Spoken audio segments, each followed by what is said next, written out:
Hello everyone, আসসালামু আলাইকুম। Welcome জানাচ্ছি আপনাদের নতুন একটি রেসিপিতে।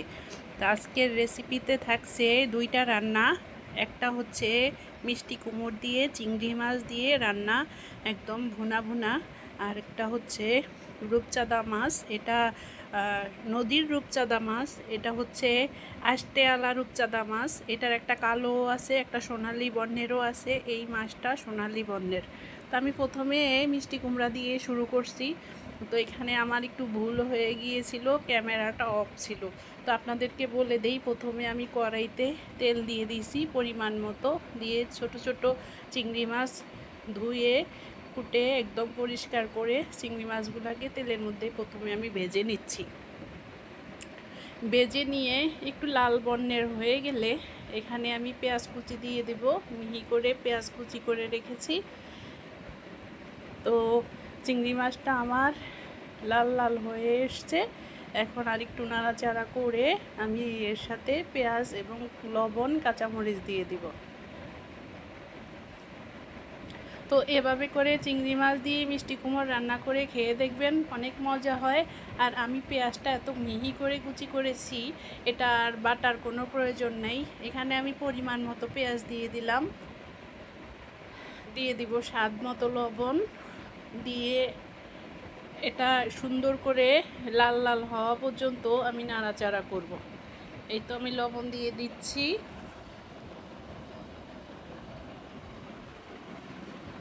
মিষ্টি কুমড়া কে কে খেতে পছন্দ করেন অবশ্যই কমেন্টে জানাবেন। অল্প কিছু কাঁচামরিচ ফালি দিয়ে দিলাম। এখন সুন্দর করে এটাকে একটু লাল লাল করে ভেজে নিব। আজকে রান্না দুটো আপনাদের কাছে কেমন লাগছে অবশ্যই কমেন্টে জানাবেন। তো এখানে আমি হলুদ গুঁড়া, মরিচ গুঁড়া, ধনের গুঁড়া আর হচ্ছে রসুন বাটা দিয়েছি। এখানে আমি কোনো আদা বাটা ইউজ করিনি, কারণ আমি এই ধরনের রান্নায় কখনো আদা বাটা ইউজ করি না। তো মাছের যে একটা নিজস্ব ফ্লেভার থাকে, ওর যে একটা ঘ্রাণ এবং গন্ধ থাকে, সেটা কিন্তু আর থাকে না। তো আমি স্কিপ হয়ে গিয়েছে হলুদ মরিচ এবং জিরা রসুন দিতে। তো সেটা আপনাদেরকে বলে দিলাম, পরিমাণ মতো দিয়ে দিবেন। আপনি যতটুকু রান্না করবেন ততটুকু করে পরিমাণ মতো করে দিয়ে দিবেন। তো এখানে আমার মশলাটা ভুনা হওয়া পর্যন্ত আমি অপেক্ষা করতেছি। একদম তেল ছাড়া আসা পর্যন্ত আমি এটাকে নাড়াচাড়া করব।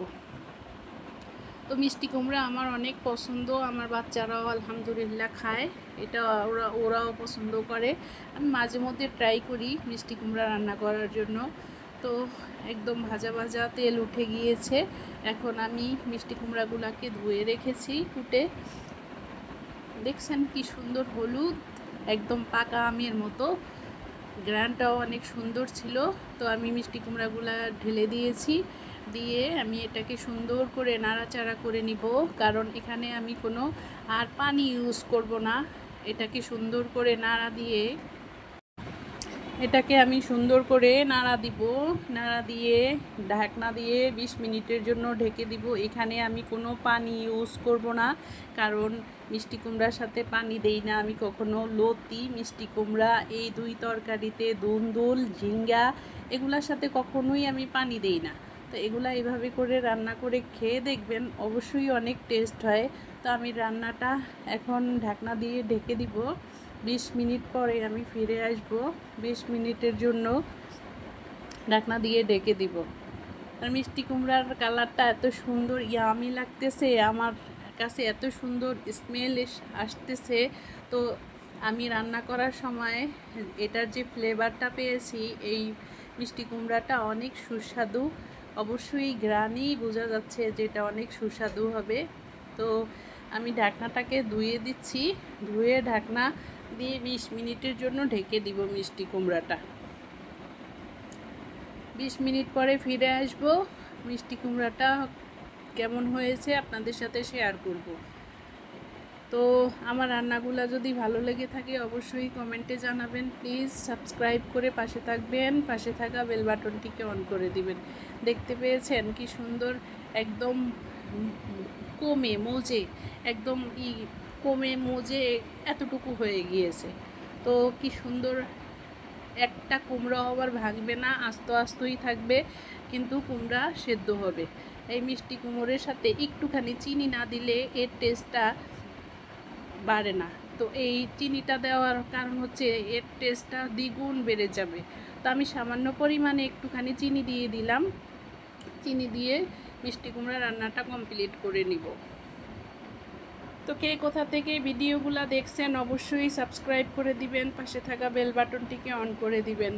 আর আমি অনেক দিন পরে ভিডিও নিয়ে আপনাদের সাথে হাজির হয়েছি, আর এখন থেকে রেগুলার ভিডিও দেওয়ার চেষ্টা করব। অবশ্যই আপনারা আমার ভিডিওটা দেখবেন, শেয়ার করে দিবেন, প্লিজ প্লিজ শেয়ার করে দিবেন, সাবস্ক্রাইব করে দিবেন, কারণ অনেক কষ্ট করে ভিডিওটা বানাই আপনাদের একটু বিন্দু পরিমাণ হইলেও জানি আপনারা আমার কাছ থেকে কিছু শিখতে পারেন। আর আপনারা যদি আমার কোনো ভুল থেকে থাকে তাহলে অবশ্যই জানাবেন। তো এখানে যে সেই রূপচাঁদা মাছটা আমি সুন্দর করে বাজার থেকে কেটেই নিয়ে আসছে, আমি সুন্দর করে ধুয়ে এটাকে হলুদের গুঁড়া, মরিচের গুঁড়া, লবণ দিয়ে সুন্দর করে মেখেছি। তো এইটাও আমার স্কিপ হয়ে গিয়েছিল, যে ক্যামেরা অন করতেই আমি ভুলে গিয়েছি। তো এখানে আমি হলুদ মরিচ এবং লবণ দিয়ে এটাকে সুন্দর করে ম্যারিনেট করে 20 মিনিটের জন্য রেখে দেব। 20 মিনিট পরে আমি এটাকে কড়া করে ভাজবো, ভেজে তারপরে ভুনা করব। তো সাথেই থাকুন, দেখতে থাকুন আমি কিভাবে রান্নাটা করি। তাহলে চলুন কিচেনে যাওয়া যাক। প্রথমে চুলায় আমি একটা ফ্রাই প্যান বসিয়ে দিয়েছি।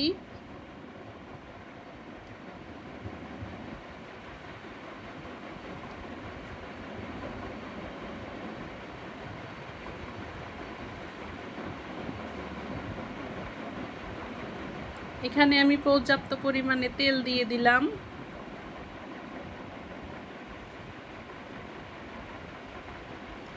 তেলটা একটু বেশিই দিয়েছি, এই ভাজা তেলটা দিয়েই আমি রান্নাটা কমপ্লিট করব।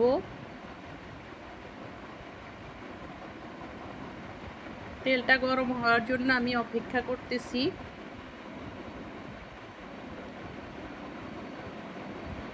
তো আমার তেলটা গরম হয়ে গিয়েছে, এখন এক এক করে আমি মাছগুলোকে দিয়ে দিচ্ছি। মাছগুলা দেখতে একদম ইলিশ মাছের মতো, মানে ডিমওয়ালা ইলিশের পেটটা যেমন থাকে না, ওইরকম। প্রথমে আমি 4 পিস মাছ ভেজে নিব, আর মাথা, লেজ আর একটা মাছ রেখে দিয়েছি। এটা শেষ হইলে তারপরে আবার দেব। তো ঢাকনা দিয়ে দেওয়ার কারণটা হচ্ছে আপনাদের সাথে শেয়ার করি, না ঢাকনা না দিলে একদম তেল ছিটে চতুর্দিকে চুলা নষ্ট হয়, টাইলস নষ্ট হয়, যার কারণে আমি ঢাকনা দিয়েই সবসময় মাছ ভাজার ট্রাই করি। আর আস্তে আস্তে করে আমি ট্রাই করি, মানে আলতো হাতে উল্টানোর জন্য। যখন মাছটা আমি উল্টাই তখন চুলার যে জালটা সেটা লো হিট করে দেই। তো আস্তে আস্তে করে মাছটাকে উঠিয়ে নিব, উল্টিয়ে পাল্টিয়ে দেব। তো কে কে এই মাছ খেয়েছেন অবশ্যই কমেন্টে জানাবেন। এই মাছটা অনেক মজা, অনেক মজা, আপনারা একবার হলেও খেয়ে দেখবেন। আমার তো ভীষণ পছন্দ, প্রায় আমি এই মাছটা আনতে বলি বাজার থেকে যেন নিয়ে আসে। তো একমাত্র আমার জন্যই এই মাছটা কেনা হয়। তো আমি আনলে পরে দেখা যায় রান্না করলে আমি আর ভাগে পাই না। তো মাছটা ভাজা আমার হয়ে গিয়েছে, এই 4 পিস এখন তুলে নিব ওই বাটির পাশেই।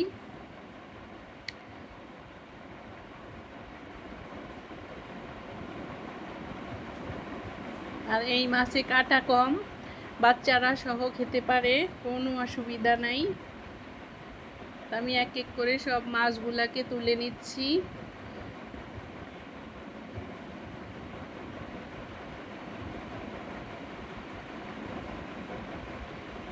এখন বাকি যে মাছগুলো আছে ওই মাছগুলো আমি এর ভিতরে দিয়ে দিব। সুন্দর করে মাথাটা আগে দিব, মাথাটা সুন্দর করে ভেজে নিতে হবে, কারণ মাথা খাওয়ার মতো মানুষ একমাত্র আমি, আর বাসায় কেউ মাথা খায় না, কারণ কাটা বাছতে সময় লাগবে, যার কারণে। তো এটা আমাদের আজকে শনিবারের রাত্রের খাবার, কারণ দুপুরে কালকে রান্না ছিল, মাংস ছিল, অন্য অন্য তরকারি ছিল, ওটা দিয়ে দুপুরে খেয়েছি। তো ভাবলাম যে এটা রাত্রে আপনাদের সাথে রেসিপিও করব আর রান্নাটাও কমপ্লিট করব। তো যেই কথা সেই কাজ, আমার রান্নাটা করতে এসেছি, কিন্তু কার বাসায় কেমন চলতেছে জানি না, অবশ্যই আপনারা কমেন্টে জানাবেন। এত মশা, এত মশা, এত ক্লিন করে বাসা রাখা হয়, তারপরেও মশার জন্য জানলা দরজা কোনো কিছু খুলতে পারি না, কোনো কয়েল, কোনো স্প্রে, কোনো কিছুতেই কাজ হয় না। তো মশার যন্ত্রণায় খুবই কষ্টে আছি। আর তো চিকুনগুনিয়া হয়েই গেছে, সেটা তো আপনাদেরকে গত ভিডিওতে বলেছি। তো আমার মাছ ভাজাটা কমপ্লিট হয়ে গিয়েছে। এখানে একটা কড়াই বসিয়ে তেলটাকে দিয়ে দিলাম, মাছ ভাজার তেলটাই দিয়ে দিচ্ছি আমি এখানে দিয়ে দিব। তো আমি কুচি করা পেঁয়াজ এক এক করে সব কিছু আমি এখানে অ্যাড করে দিব। তেলটা গরম হওয়ার জন্য অপেক্ষা করতেছি।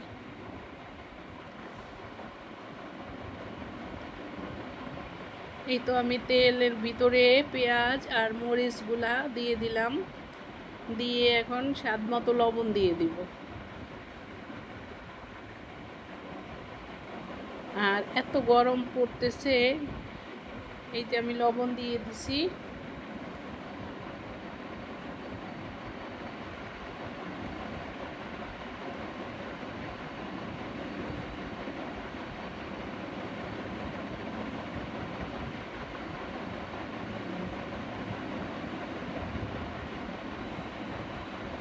এখন একটু নাড়াচাড়া করে পেঁয়াজটাকে বাদামি রং হওয়া পর্যন্ত আমি অপেক্ষা করব।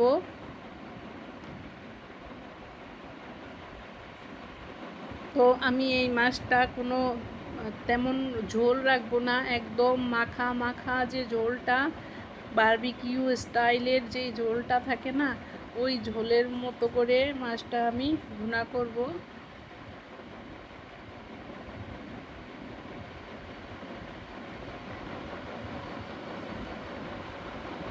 তো এখানে আমি পেঁয়াজ মরিচগুলাকে সুন্দর করে লবণ দিয়ে লাল লাল করে ভাজতেছি।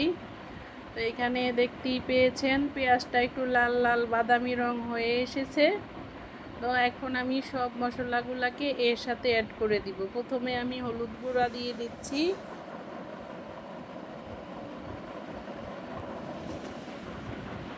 দিয়ে দিলাম মরিচের গুঁড়া, একটু লাল মরিচের গুঁড়া বেশি দিব কারণ ঝালটা একটু পছন্দ করি। এখানে শুধু রসুন দিয়েছি, আর আদা আমি কখনো মাছের সঙ্গে দেই না। খুব বড় মাছ, এখানে জিরা দিয়েছি। খুব বড় মাছ যখন 7-8 কেজি ওজনের রুই কাতলা মাছ হয়, সেটাকে ভেজে যখন আমরা রেজালা রান্না করি তখন একটু আদা দিই। আর এখানে দিয়েছি টমেটোর পিউরির যে পানিটা, সেটা দিয়ে মশলাটাকে সুন্দর করে একটু কষিয়ে নিব। তো এখানে আমি একটু টমেটো পিউরিও দিয়ে দিব। আমি সিজনে টমেটো সেদ্ধ করে একদম ছেঁকে, চালনিতে ছেঁকে পিউরিটা রেখেছি শুধু। তো কিছুক্ষণ আমি এটাকে ভুনা করব, করে টমেটোর পিউরি দিয়ে দিব। তো এইভাবে করে মাছ রান্না খেয়ে দেখবেন, অবশ্যই অনেক ভালো লাগে। আর যারা না খায় মাছ তারাও খাবে। এই তো আমি টমেটোর পিউরিটা দিয়ে কিছুক্ষণের জন্য অপেক্ষা করব। এটা আমার ডিপ ফ্রিজে ছিল, সেখান থেকেই আমি বের করে রেখেছি।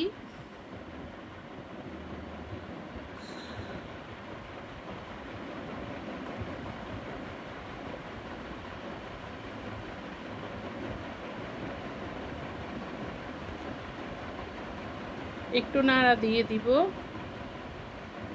নাড়া দিয়ে কিছুক্ষণের জন্য অপেক্ষা করব, কারণ মশলাটা তেল ছেড়ে আসা পর্যন্ত আমি অপেক্ষা করেছি। তো এখন আমি মাছগুলাকে এর ভিতরে সুন্দর করে এক এক করে দিয়ে দিব।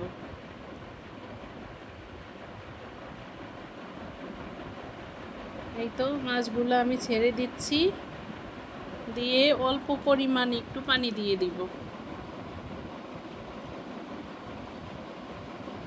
পানি দিয়ে কিছুক্ষণের জন্য ঢেকে দিব।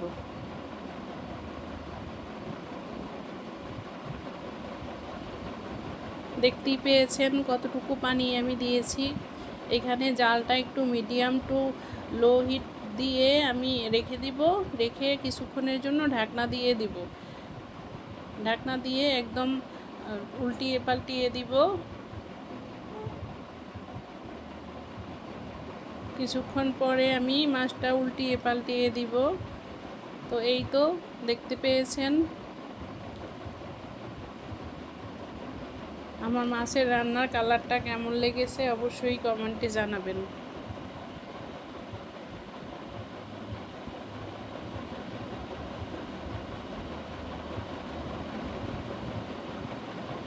ঢাকনা দেওয়ার 20 মিনিট পরে ফিরে আসব। তো দেখতেই পেয়েছেন রান্নাটা আমার কমপ্লিট। তো ভালো থাকবেন। আমার রান্নাটা ভালো লাগলে অবশ্যই কমেন্টে জানাবেন, সাবস্ক্রাইব করবেন। প্লিজ প্লিজ সাবস্ক্রাইব করে পাশে থাকবেন। এতটুকু সময় আপনাদের মূল্যবান দেওয়ার জন্য আমার কলিজার আপু ভাই বোনদেরকে অসংখ্য অসংখ্য ধন্যবাদ জানাচ্ছি।